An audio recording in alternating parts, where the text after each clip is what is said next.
we get this great understanding from what he did on raising him from the dead. Oceans run for miles, for thousands of miles.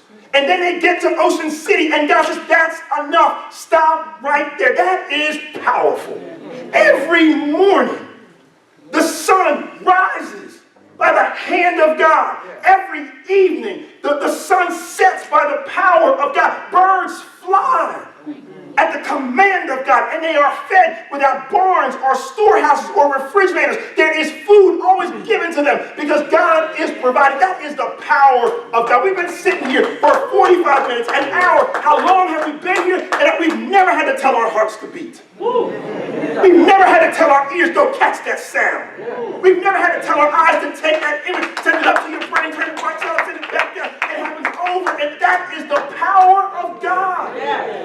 Right. Who can deny, as Romans 1 asks us, how can we now deny the power of God? We know God's power. Yeah. We see God's power. Yeah.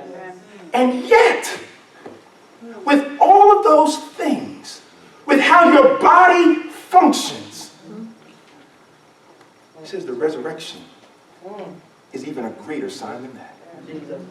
That God would overcome death. It becomes this great tutor, this great instructor of the power of God. Oceans are powerful, but the resurrection of Jesus Christ is not to be compared to anything. It is the miracle of all miracles that he died and rose again. What can compare to that?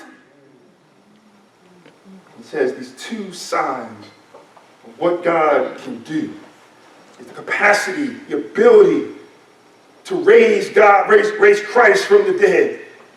Now is our great tutor that the resurrection of God shows this greater power of God. It is the greatest demonstration of power. God raising Christ from the dead. It does two things. It number one, manifests or shows his power. We got that part. But secondly, it shows that God was well pleased with the work of Christ.